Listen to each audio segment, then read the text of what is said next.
তোমাদের মতো ছাত্রদের আমি পড়াতে পেরে আমি গর্বিত। হ্যাঁ হ্যাঁ, 2016 সালে যে হয়েছে, এই 6 থেকে 7 বছর। 2016তে চাকরির হয়েছিল, 18তে জয়েন করেছে ওরা। তারপরেই বেশ চাকরি চলছিল, ভালোই সুন্দর চলছিল, কিন্তু হঠাৎই গত বছর 26,000 চলে যায়।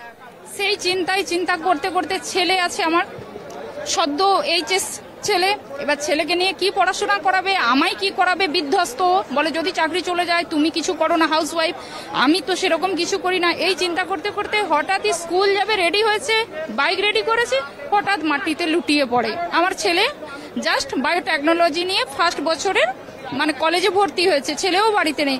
সেই অবস্থায়, মুমূর্ষ অবস্থায় আমি তুলে নিয়ে যাই, মুমূর্ষ অবস্থায় ওকে তুলে নিয়ে যাই। তুলে নিয়ে গিয়ে আমি যখন আমার পাশেই চাঁদমারি হসপিটাল, ওখানে ভর্তি করি, ওখানে হলো না। সঙ্গে সঙ্গে এমআরআই করার পরে ব্রেন স্ট্রোক হয়ে গেছে, ব্রেন স্ট্রোক।